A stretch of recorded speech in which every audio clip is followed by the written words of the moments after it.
एक गांव में रंगैया मंगम्मा पति पत्नी रहते थे। उनका एक सुंदर बेटी भी थी। 2 साल से सूखे के कारण कुएं के पानी सारे सूख जाते हैं और गर्मी की मौसम होने के कारण उसका खेत भी सूख जाता है। उसके सारे पैसे वो खेत में और खेती में गवा देने के कारण उदास होकर रंगैया मंगम्मा से ऐसे कहता है, मंगा, भगवान भला हमसे ऐसे क्यों खेल रहा है। गर्मी का मौसम आ गया, कुएं के अंदर पानी भी खत्म हो गया और खेत का हालत ऐसे है। सारे पैसे मक्के में डाल दिया मैंने। ऐसे वो निराश होता है। इतने में उसकी बेटी लक्ष्मी आकर पापा ऐसे कहते हुए हंसते हुए प्यारी सी नन्ही सी उसकी बेटी अपने पापा से गले लगाती है। अपनी प्यारी बेटी को देखते ही रंगैया के चेहरे पे मुस्कान आ जाती है। वो उसके सारे दुख भूल जाता है। रंगैया को अपनी बेटी से बढ़कर इस दुनिया में और कुछ नहीं है, लेकिन वो हर वक्त सोचते रहता है कि उसकी बेटी को वो भला ऊंची पढ़ाई कैसे करवाएगा। तब बेटी अपने पापा से, क्या हुआ पापा, आप ऐसे क्यों हो, ऐसे पूछती है। कुछ नहीं बेटा, हमारे खेत में उग रहे मक्के हमारे हाथ नहीं आएंगे, इसी का डर है। कुएं का पानी भी तो सूख गया। ऐसे कहते हुए वो खेत की ओर दुख से देखता है। तब उसकी बेटी लक्ष्मी, पापा हमें कुछ नहीं होगा, जो भी होगा अच्छा ही होगा, ऐसे वो अपनी प्यारी बातों से कहती है। कैसे बेटा, गर्मी का मौसम तांडव कर रहा है, बारिश के मौसम आने के लिए बहुत वक्त है, ऐसे कहते हुए दुखी होता है। एक बार अगर आप कुएं में झांक लोगे तो आपको पता चलेगा ना कि पानी है कि नहीं। ऐसे कहते हुए वो अपने पापा का हाथ पकड़कर उन्हें उस तरफ ले जाती है। पानी नहीं है बेटा, ऐसे कहते हुए वो ऊपर उठता है। आप कुएं में तो झांको पापा, ऐसे कहती है लक्ष्मी। कहाँ बेटा, ऐसे कहते हुए वो कुएं में झांकता है। कुआं पूरा सूखा रहता है। ये लो पापा, ऐसे कहते हुए वो उसके ग्लास में मौजूद पानी को कुएं में डालती है।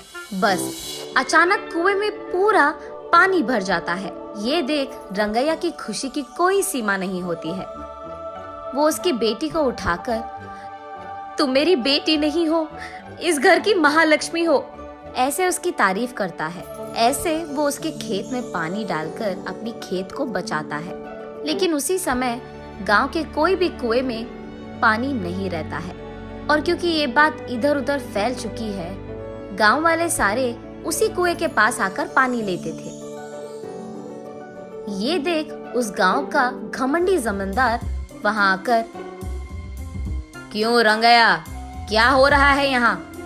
मेरे कुएं से पानी निकालकर तुम सारे गांव वाले ऐसे कैसे उसका इस्तेमाल कर रहे हो? ये मेरा खेत है और ये कुआं भी मेरा है।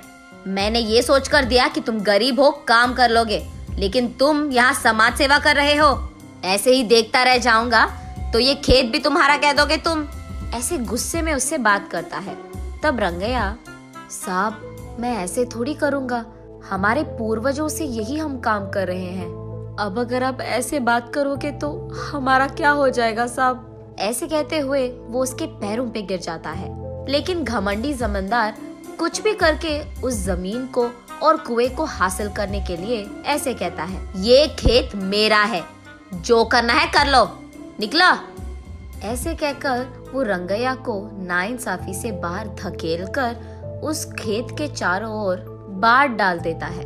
उसके कुछ समय बाद गांव वाले सारे सूखे को भुगत रहे होते हैं। सारे कुएं सूख जाते हैं और सिर्फ रंगैया के कुएं में पानी रहने के कारण गांव वाले पीने के पानी के लिए जमींदार के पास जाकर ऐसे कहते हैं, साहब पीने के लिए पानी ना होने के कारण प्रजा मुश्किलों में है।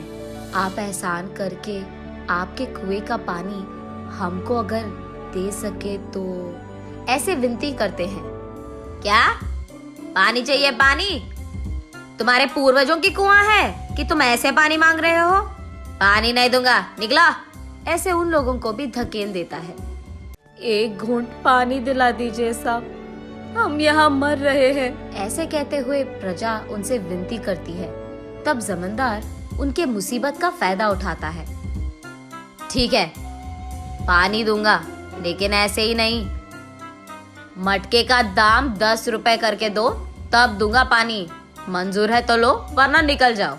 कुछ न कर पाने के कारण प्रजा चुपचाप उन्हें पैसे देकर पानी लेते हैं। घमंडी जमींदार जब पानी के लिए उसके मटके को कुएं के अंदर डालता है, अचानक एक ही झटके में सारा पानी सूख जाता है।